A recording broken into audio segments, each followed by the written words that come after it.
Let's turn this a bit more. The lighting is not my fault today because outside is grey. It's so grey. I know it looks like there's light, but it's deceiving. There is none. There's zero. So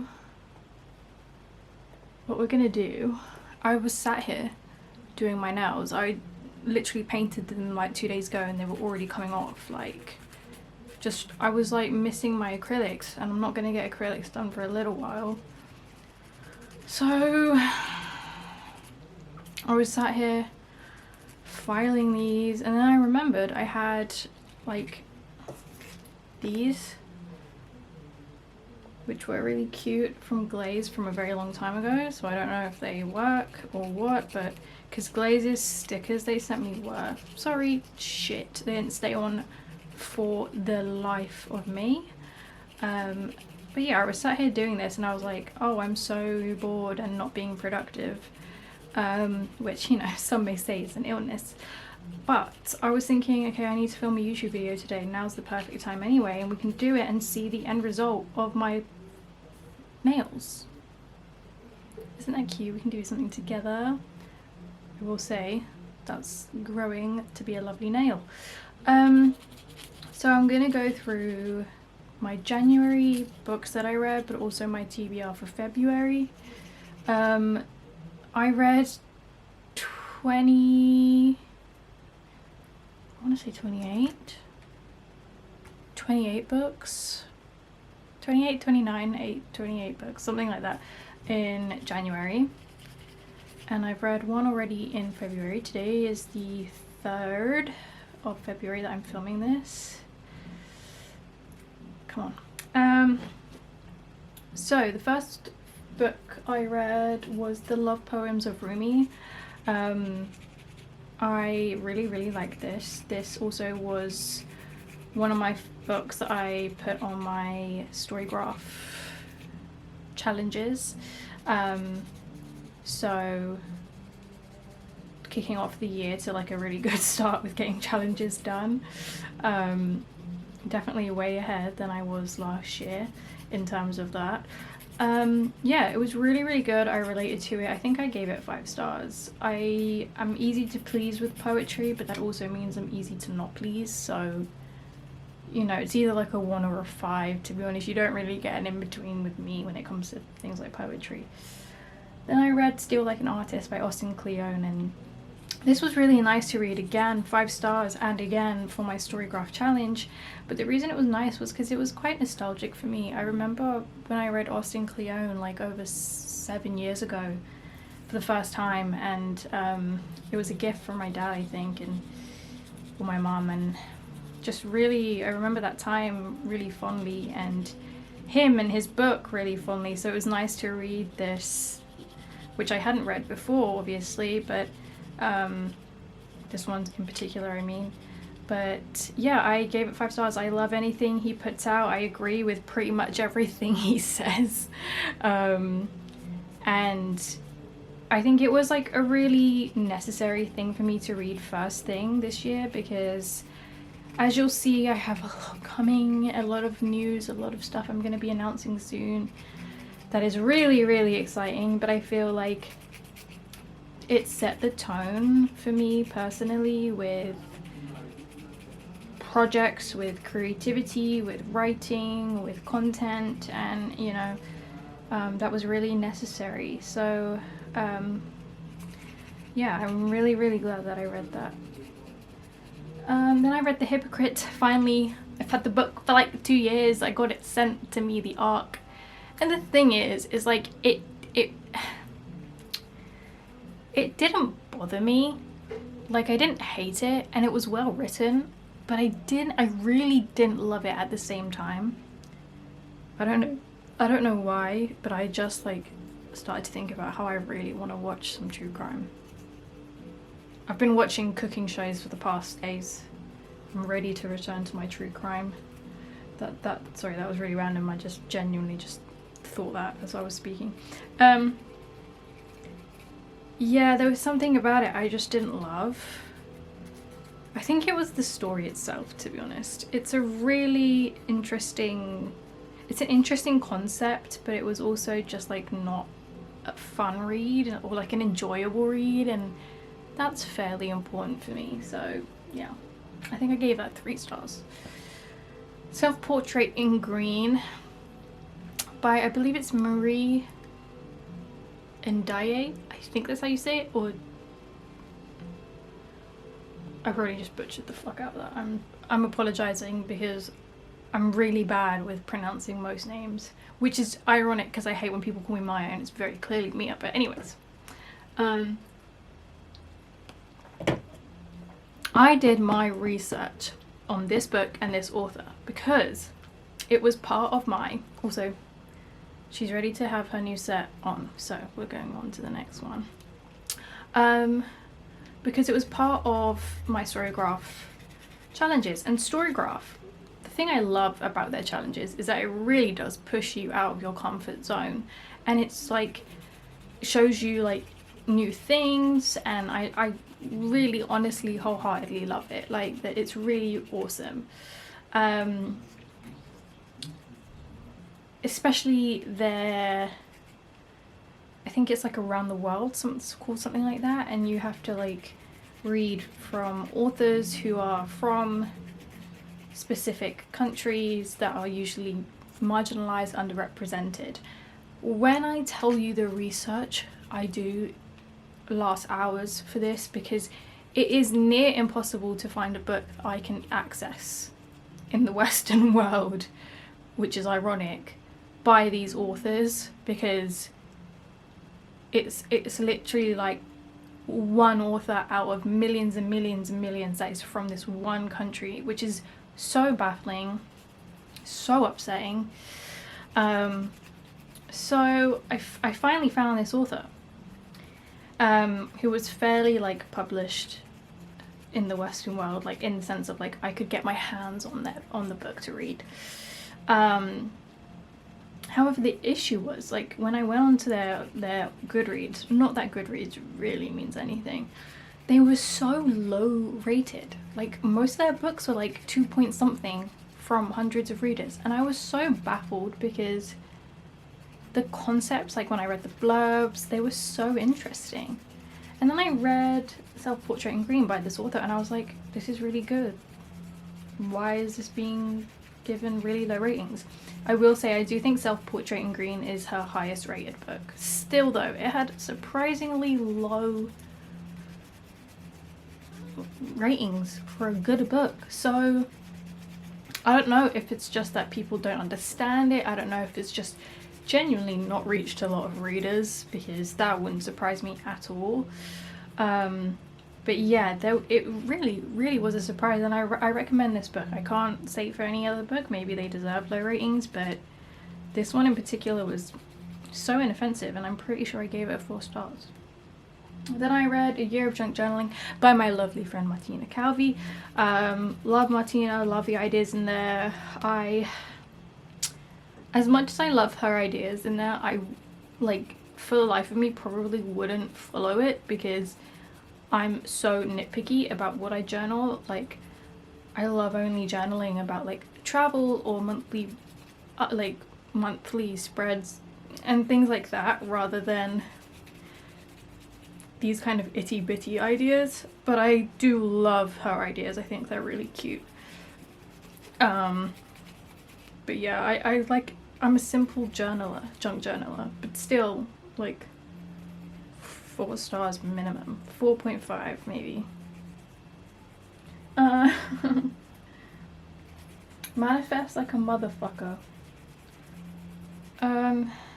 This, I believe, was an arc that got sent to me, I want to say. As was Blooms Every Day, which I read next. Queens, I'm tired, I didn't sleep, I had nightmares. I'm not even going to edit the yawn out, you can deal with it. You just want to, didn't you? And I see I'm sitting here and I'm fine with it. Both of them were good from what I remember. And I say from what I remember because I distinctly remember when a book is forgettable.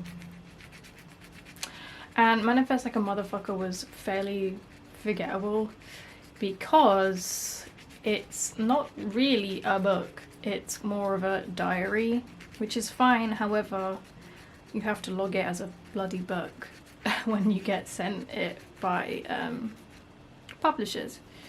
And I'm already using one kind of similar-ish diary, not a manifesting one though, it's more like a mental health one, from Elderwise, which was where I got this one as well. So I'm like, okay, one at a time please. So from what I read, because obviously there are parts to read, I did enjoy it, but I don't really believe in the whole... Wow, I've been using this for 2 seconds and I've already gotten rid of like all of the writing on this. Beautiful. I don't really believe in the whole like write this down 60 times and it will come true. It's such a cop out of like reality and I hate it and it's not for me. That being said, I still gave it like a 3, I believe, because I was like, the premise is there, it's there, and also the pages themselves were really pretty, so I was like, it's there, it's just not really for me, which is fine. If this works for other people, great. I honestly hope it does. However, Blooms Every Day was really, really nice. I've read 2 floral books and I've been to floristry classes and I love flowers, and I'm looking at mine and they're dead as fuck. And yeah, I preferred it to the first one I read, which was like over a year ago, maybe 2 now. And yeah, that was enough to give it like a 4.5, I think I gave it. The only reason I can't give books like these like 5 is because I don't know, like in terms of like fact checking things about flowers, like if I'm being told the truth about everything, or like, you know, what's being sold to me, what's being said, is it accurate? I'm not like, you know. But also at the same time, Elderwise, if you're on there, and I know I'm butchering how you say it, but if you're on there, you'll know. As soon as you download one of those books, oh my god, it inverts the colours on Cortex. Oh, it inverts the blimmin' colours and it bugs me so much. I hate it. So I can't ever get the full experience of like, especially for floristry books, like all the beautiful colours, like. So yeah, that's why I didn't get a full 5, but still, it was good. Then I read I Deliver Parcels in Beijing, also an ARC, and I liked it. It was more a memoir than anything, which I love memoirs, so yay. But I think there's an element that you could tell, like, there were bits where it dragged, there were bits where it was kind of boring. It literally was all about parcels. And I feel like the concept would do great as a fictional book, but otherwise I don't know what to say to you. I think I gave it a 4 because it was written well and it still was fairly interesting. And then I read The Healing Hippo of Hinode Park, which also was an ARC. Loved it. I think I gave it 4.5 just because I'm really picky about what I give 5s, and or I gave it a 5.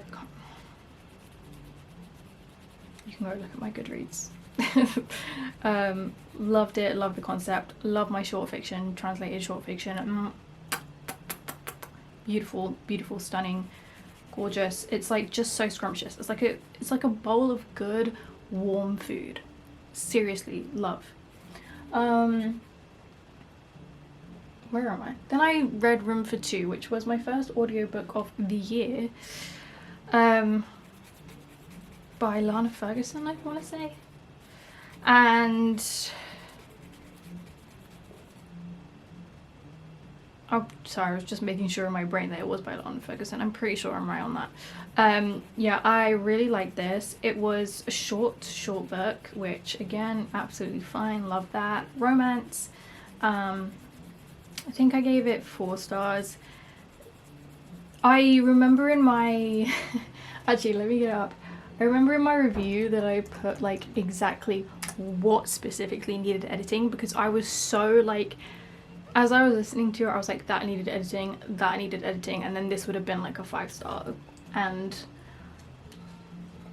I feel like I'm correct. But I'm gonna tell you what I said.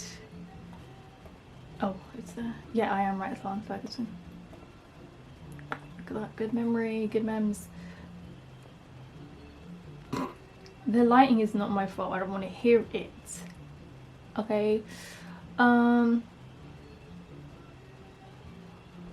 where is my review queen? Oh, yeah. Okay, I need to become a professional editor because here are my notes that would have made this 5 stars. Get rid of the entire prologue, throw it away. It was so cringy, you didn't need it. You just didn't need it.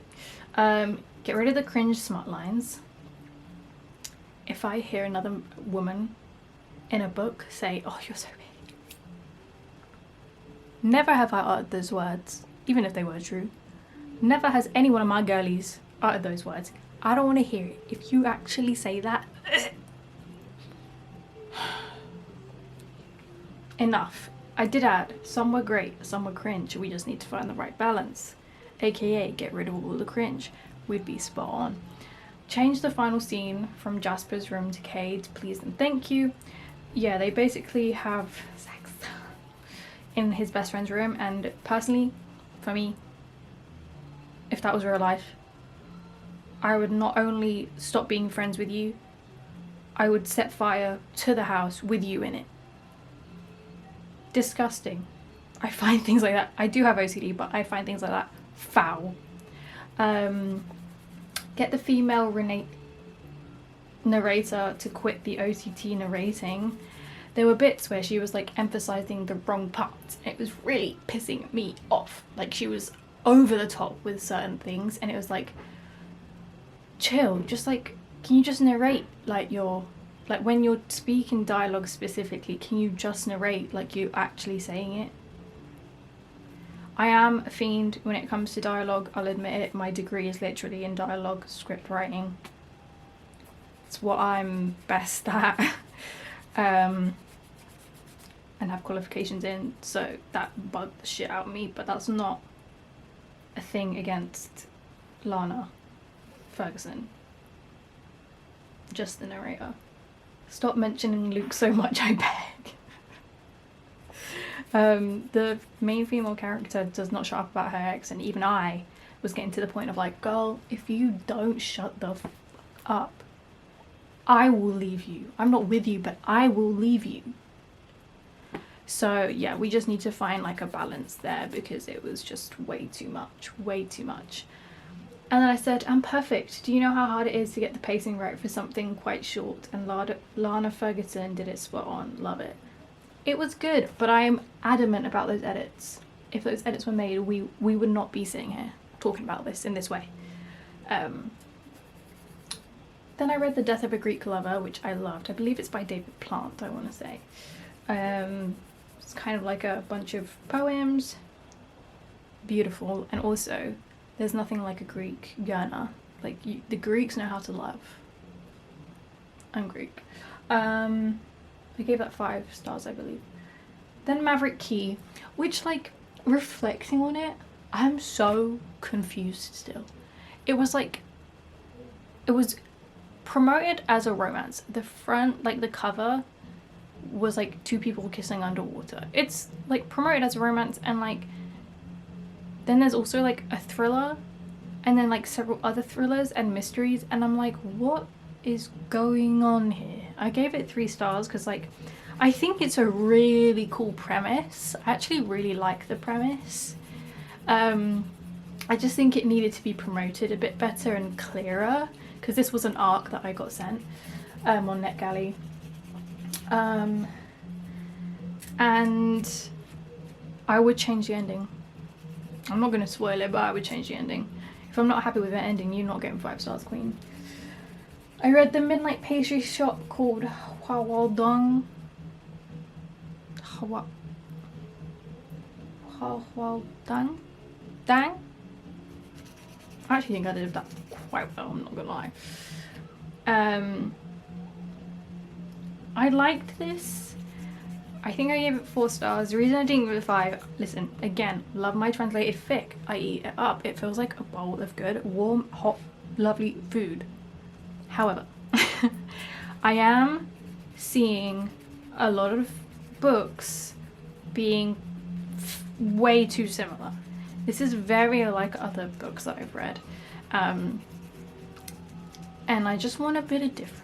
That's all I want, just a little bit of difference. However, I still really liked it. Oh god, then I read Maybe You Should Talk to Someone. Yeah, that fucked me sideways. Don't know why I said that. Memoir. Not a book about therapy in the sense that you think. Prepare to cry. That's all I can say. I gave it 5 stars. And then I read The Little Book of Celine and The Little Book of Loewe, which is a book collection that I've had for years now. But these are new additions to it. Yeah, I love the collection. It's so beautiful, and I love learning about fashion and the history and all of it. But god, some of these fashion houses are so ugly. It makes me wonder how they became what they did, because Queen, are we looking at the same thing? Love Loewe.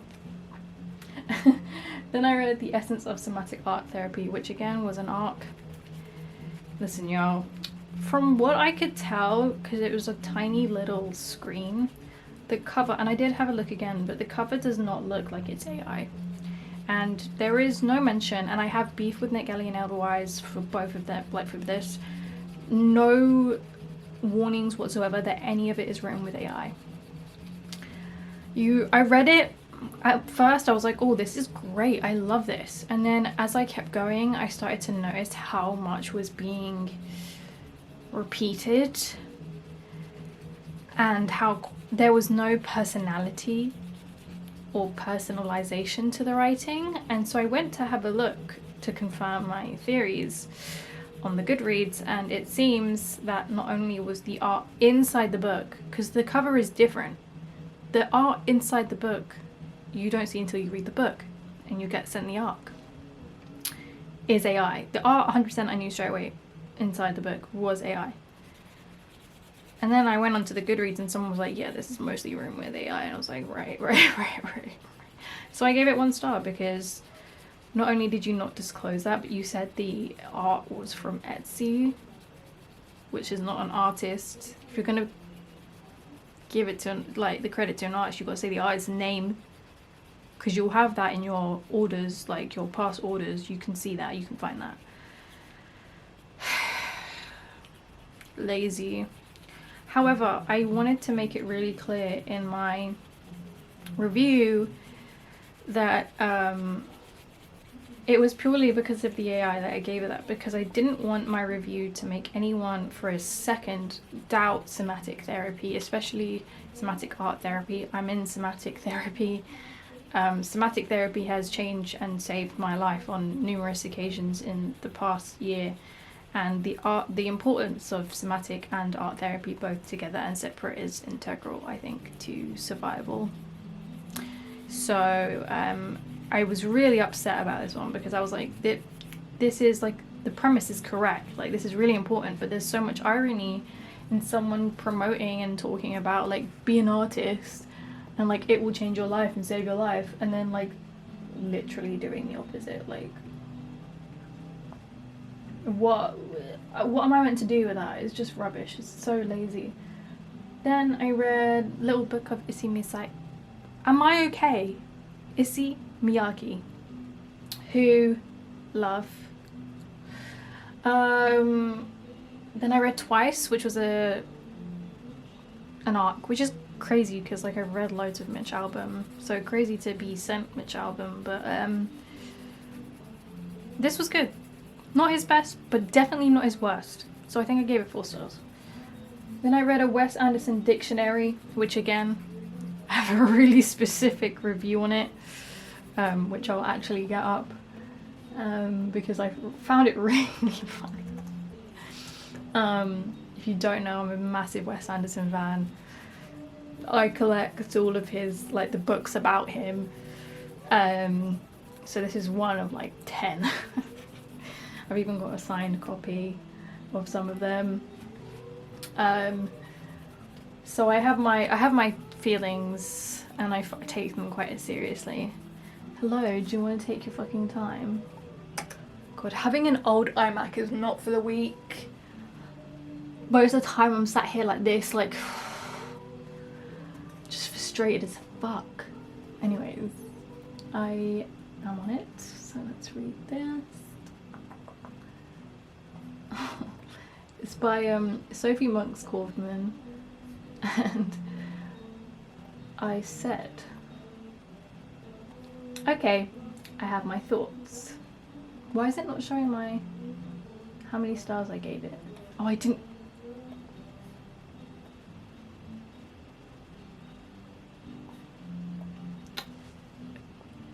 I'm gonna read this and you can tell me what you think.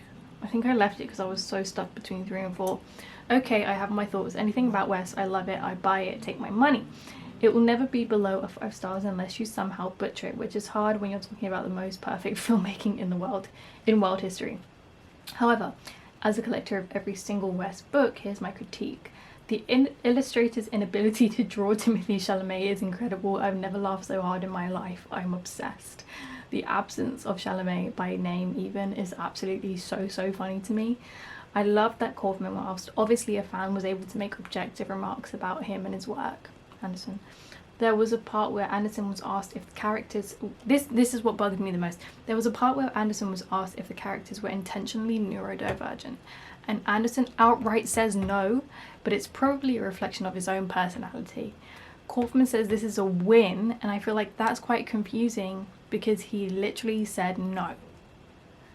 Just because he's possibly neurodivergent doesn't mean the characters are, and he said they aren't. So where is the win? I didn't like so many assumptions in this book, implying that there is some sort of final end between the collaborations and Anderson and several actors, including Owen Wilson, who was literally in his 2021 feature film. It's been 4 years, give them a break. Assuming or inciting that when Anderson hasn't worked with so many other actors since is just a little bit silly and immature. Ultimately, a very pretty book with plenty of lore and great objective stances, but could use a few tweaks. And I stand by it. I stand by it. Thank you for coming to my TED Talk. Then I read, major switch up.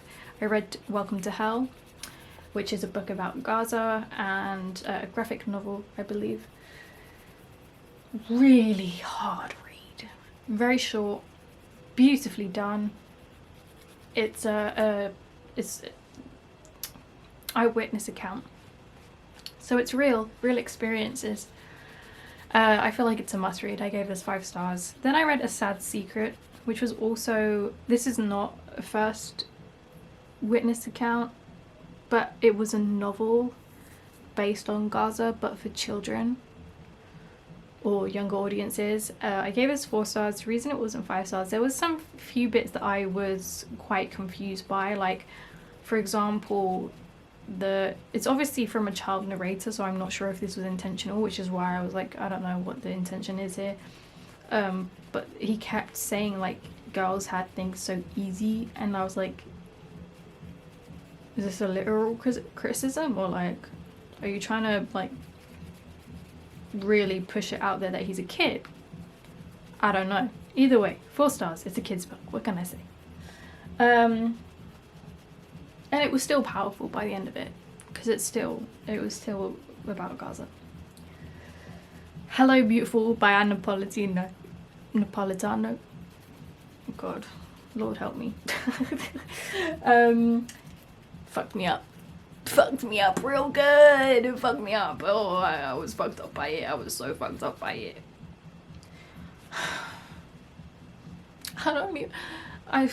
Like, it was one of those books where I like literally picked it up because I'd just seen it everywhere. I get all my books from charity shops, unless it's an ARC. But I've seen it everywhere, and I've never really read anything that's like This is my favourite book ever. I've just heard good things. My camera cut, but we're back. I'm done with the nails, as in cleaning them, getting rid of my old polish, but they're going on. I don't know how this is going to go, if I'm being completely honest, because there's no way to like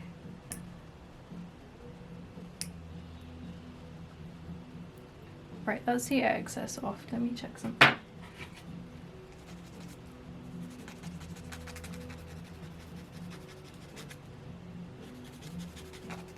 Sorry, I really need to double check that this looks good. Okay. That honestly doesn't look bad. That honestly doesn't look that bad. Okay, it's not focusing, but anyways. Let's see. Okay, let's continue. Anyways, where were we? We were here. Hello beautiful, that's what we were talking about. Yeah. Destroyed me.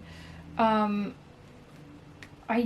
was saying that I didn't see anything negative about it either, so I was like, I don't know what I'm getting myself into here, which is, you know, most of the time not a bad thing at all. And then I noticed on Goodreads it had like a really high rating, which when I did finally read it, I was like, oh, I understand. I get it. Yeah, I understand that. It's pretty earth-shattering, but in a beautiful way, and I don't mean that in like a, oh, everyone knows what heartbreak is, because I hate books about heartbreak. I just am past the point of giving a flying fuck. And this wasn't about that, and this was truly like reading a book about a genuine life. It was just stunning and really well done, but I will say the pacing at times was a bit off, but it was still completely a 5-star for me. So okay, I need to cut this instead of filing this down. So do with that what you will, basically. Then this is gonna bug me so bad. I can feel it. It's gonna bug me. Come on now. Okay, now I can freaking do it. Ministry of Time.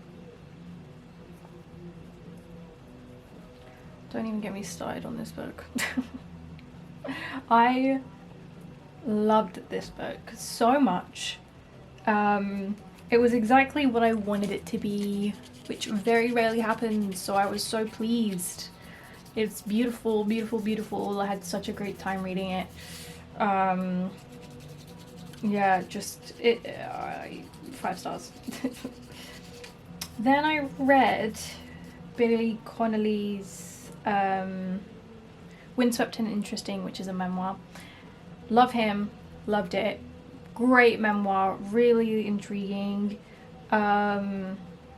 Yeah, that's all I can say about it. It was beautiful, really loved it. Then I read 12th Night, which was my first book of February, and really, really enjoyed it. I didn't think I would. I'm very hard to please when it comes to YA, but I really did love it, and it was really fun. Yet another kind of Olivia Blake book that I like, which is great because I really didn't like The Atlas 6. So yeah, I was really pleasantly surprised by it. Really, really sweet. Yeah, gave it 4.5 stars, I think. Now we're on to my TBR, which is where things get a little bit even more fun for me. I love a good TBR. My initial, like, I've already started this book, is my audiobook of the month, which is Bound by Ali Hazelwood, which so far, so good. a little bit like, where's the romance at, queen? But I'm only 25% into it, so we have time to get there. I just kind of want these nails to look real, and they really don't at the moment, but like, hey, that's fine. But yeah, I'm enjoying it. And I'm also, like, a lot of my audiobooks this year are going to be Ali Hazelwood, so I'm really looking forward to that because I love her. I think she's brilliant. So yeah, so far so good. Then we have Lie With Me by Philip Benson. I'm fucking thinking about Law and Order, bro. This has, like, only good reviews and also has been on my TBR for genuinely as long as I can remember, so really looking forward to reading this. I also did put it for a lot of my Storygraph challenges, so really looking forward to getting that ticked off in general. But yeah, excited. Then I'm currently reading, my current paperback book that I'm reading is Happy Place by Emily Henry. It's right here. Yeah, I'm loving it. Ew, not McDonald's. What was I gonna say? I'm looking forward to this. I am so kind of 50-50 on it. Emily Henry, I think she's okay. I hated People We Meet on Vacation, but every book of hers that I've read since I've enjoyed. It's just not like, wow, I love this so much. It's just, it's good. I think she's extremely overrated, but to each their own, queens, to each their own. I'll show you it real quick. Again, a book I got from a charity shop. Love that for me. And then I forgot to mention this book that I read in January by my friend Nathan Lusty and his friend Moon Kim. It's a book based on a play by Moon Kim called The Arms. It's a graphic novel. Really love stuff like this. Solid 4 stars for me. And I also read another book by, not the cancelled one. There's a cancelled Cora Riley, and then there's like a Carla Riley. And I think it's Carla Riley, not the cancelled one, not Cora, who, like, I read like a prequel novella, and that was cute. I'd say like 3.5 stars. Bit too short to really give something of substance, but it is what it is. Also, like, I say that, but I am the queen of short books, so, you know. And then I'm gonna read Ghost of a Chance, which I'm really excited for. I don't know why, but I'm really feeling the mood this year for, like, paranormal romances. I'm really looking forward to a lot I have as arcs, because this is an arc that I have.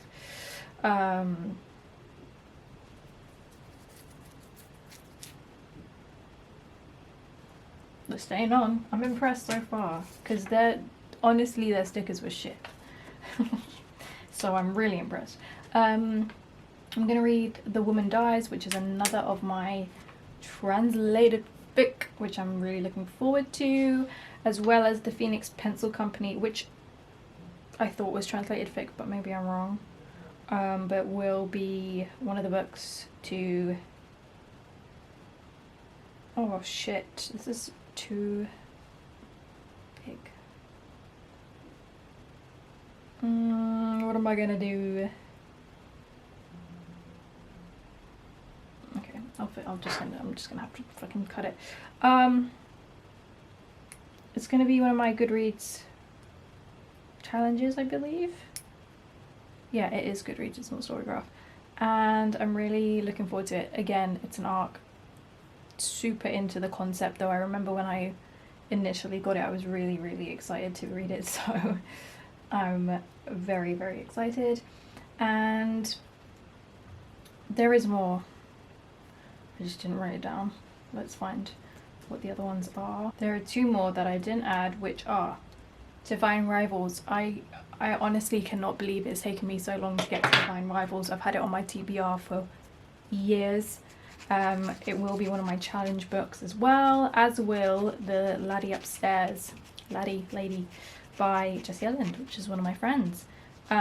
Super excited to read that because that's been on my TBR for ages as well.